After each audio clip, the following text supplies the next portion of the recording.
नमस्कार, मैं हूं मनोज कुमार और आप देख रहे हैं हमारा चैनल मिस्टर मनोज एंकर। तो आज है 23 मई, दिन है आज रविवार। तो आइए सबसे पहले ज़िले के सुर्खियों पर डालते हैं एक नज़र।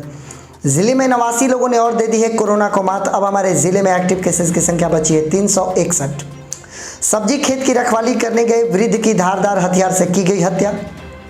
युवक ने काटा अपना गला, पुलिस को रहा कारण अज्ञात। खुचरियाओं गांव में धीरज की हुई मौत, गांव में फैली फांसी की अफवाह।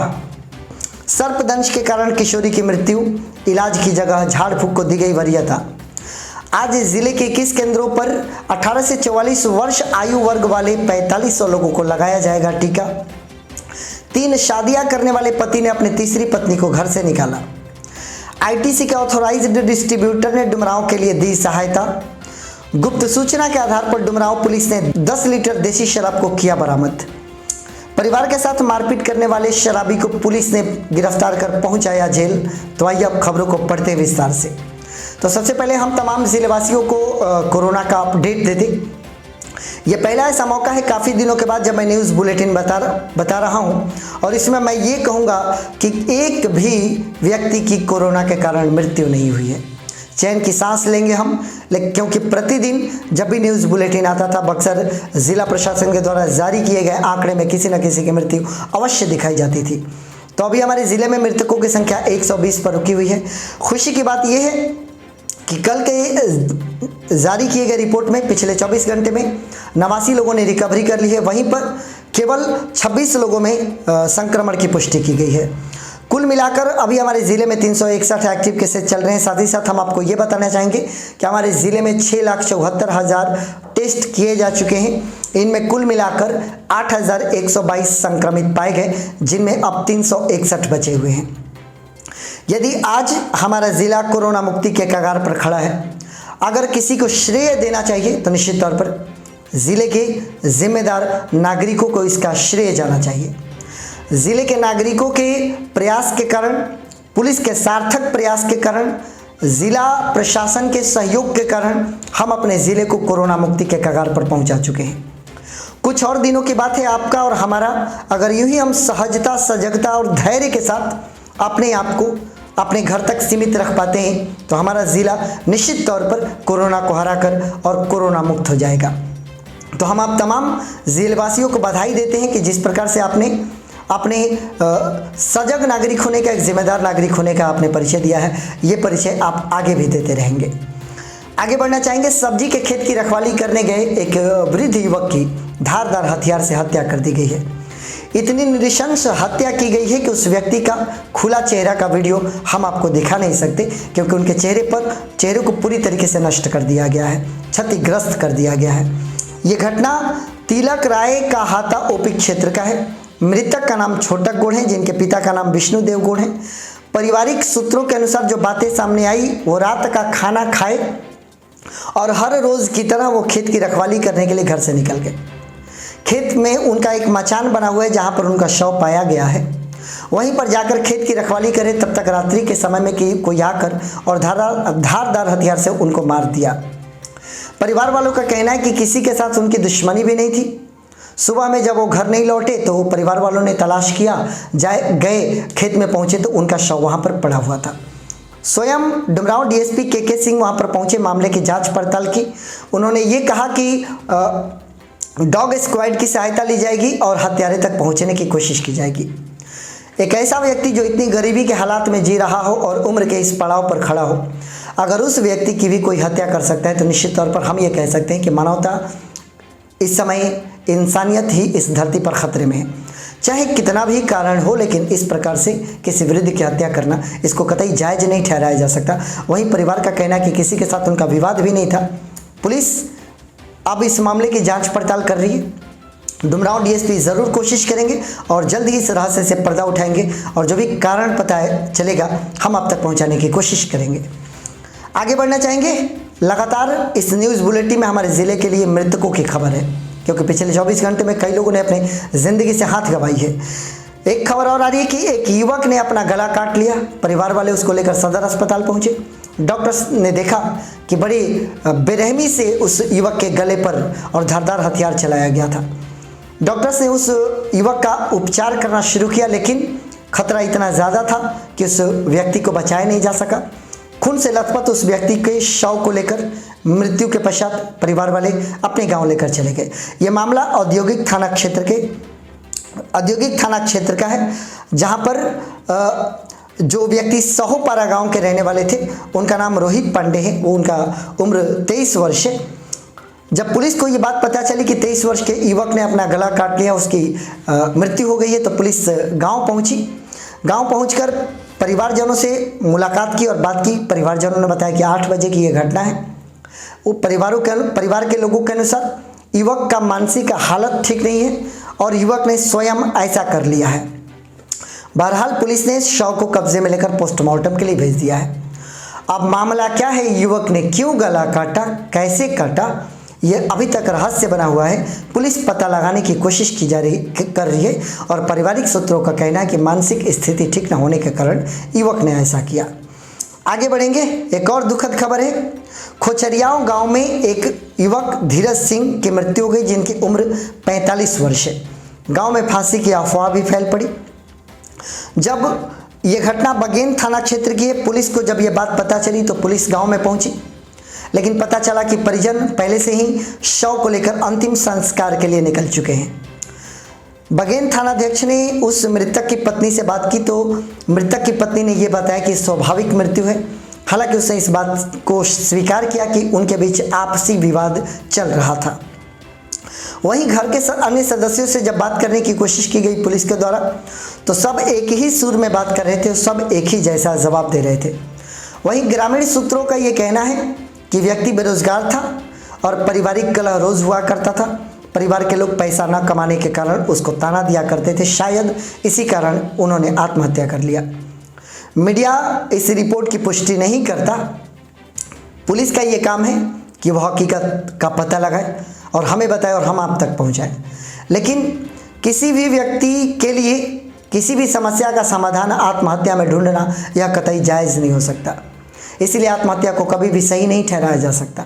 लेकिन परिवार के लोगों को भी ये चाहिए कि किसी युवक को इतनी मानसिक यातना न दे दी जाए किसी भी कारणवश कि वह पूरी दुनिया में स्वयं को अकेला महसूस करने लगे और अंततः उसे अपने ज़िंदगी को समाप्त करके ही छुटकारा जैसा महसूस होने लगे।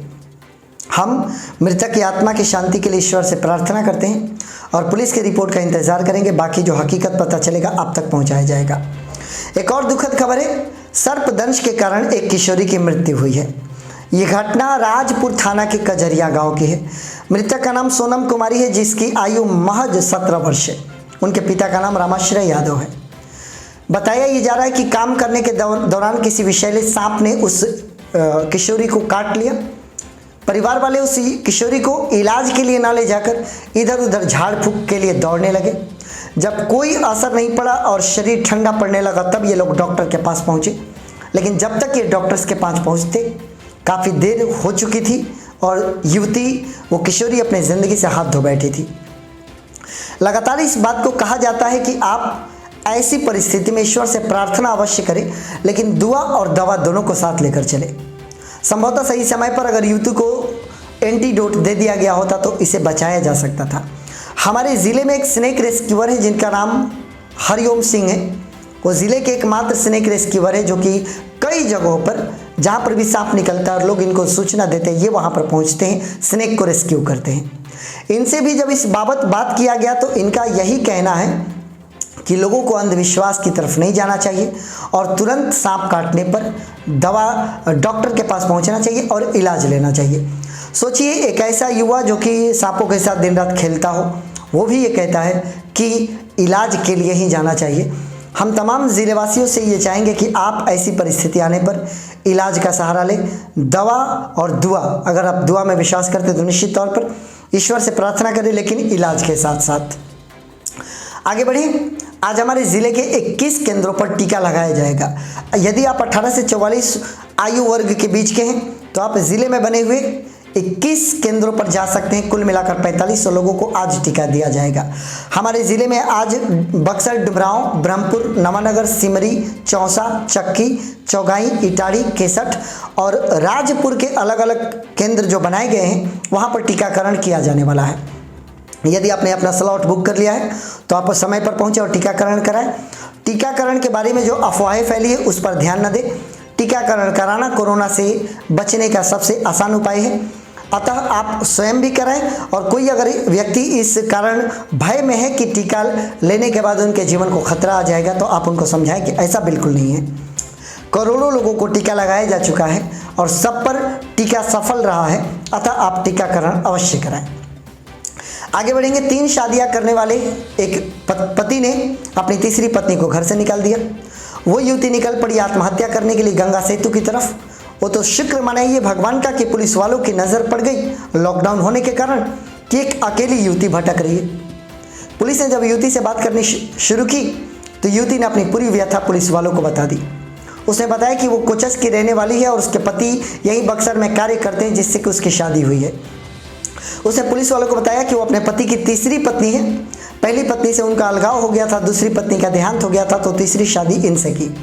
युवती के अनुसार 2 वर्षों तक संबंध काफ़ी अच्छा रहा और उनसे एक 6 वर्ष का बेटा भी उनका है। लेकिन 2 वर्षों के पश्चात वो लगातार मारपीट करने लगे, घर से निकालने की कोशिश करने लगे और इसको हटाकर और अपनी पहली पत्नी के साथ रहने की इच्छा जताने लगे। ये मामला महिला थानाध्यक्ष के पास पहुंचा और महिला थानाध्यक्ष ने समझदारी का परिचय देते हुए पति को बुलवाया।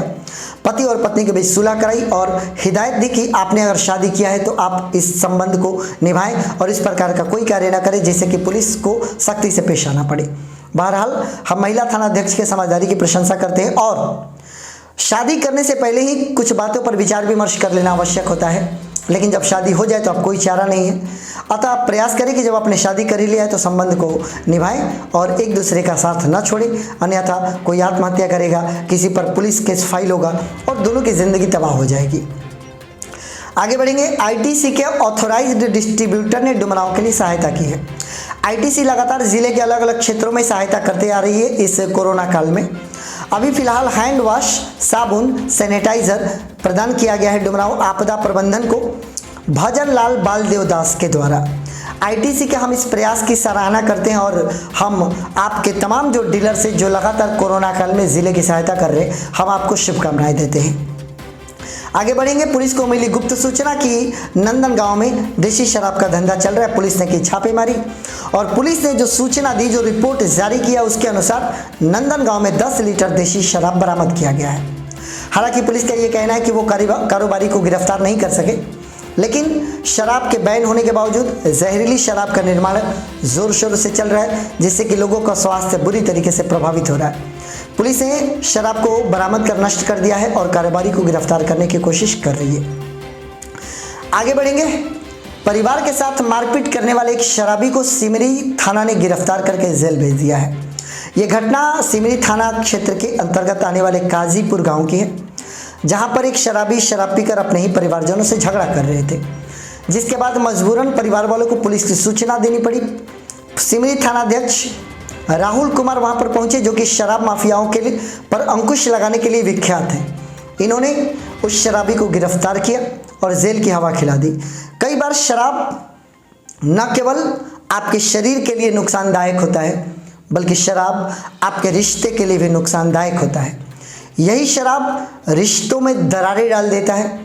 यही शराब पति पत्नी को अलग रहने पर विवश कर देता है। यही शराब भाई भाई के बीच में दीवार खड़ा कर देता है और यही शराब आपके घर में पलने वाले नन्हे मुन्ने बालकों के चेहरे पर मायूसी ले आ देता है। कई बार यही शराब पीकर पिता जब घर पर आता है अपने पत्नी से झगड़ा करने लगेगा, माँ बाप से झगड़ा करने लगेगा। छोटे छोटे बच्चे होंगे, रोते रहेंगे, बिलखते रहेंगे, उनको पिता की मोहब्बत नहीं मिल पाएगी। तो आप ज़रूर इस बात पर एक बार विचार करें कि आपके शराब पीने से न केवल आपके शरीर को नुकसान हो रहा है, बल्कि आपके रिश्ते भी तार तार हो रहे हैं और तमाम मोह माया भंग हो जाता है और आप फिर दुनिया में अकेले पड़ जाते हैं। गुजारिश होगी जिले के लोगों से कि आप शराब से दूरी बनाएं और अपने रिश्तों को सलामत रखें। यह हमारे बक्सर ज़िले का अपडेट है जो मैंने आप तक पहुंचाया। हमारा सकुशल रहना ज़रूरी है ताकि हम न्यूज़ बनाते रहें और आपका सकुशल रहना है ज़रूरी है ताकि आप व्यूज़ करते रहें। आप घर से बाहर ना जाएं, आवश्यक कार्य पड़ने पर ही जाएं, सामाजिक दूरी का पालन करें, लगातार मास्क लगाए रखें, भीड़ भाड़ वाली जगहों को इग्नोर करें, औरों को भी भीड़ न लगाने दें, स्वयं भी भीड़ न लगाएं। आप सकुशल रहें, सुरक्षित रहें, कोरोना से बचे रहें, आपके और आपके परिवार वालों के लबों की मुस्कुराहट हमेशा बनी रहे, ऐसी हमारी कामना है। और आप हमारे साथ बने हैं, इसके लिए आप सभी का बहुत बहुत धन्यवाद।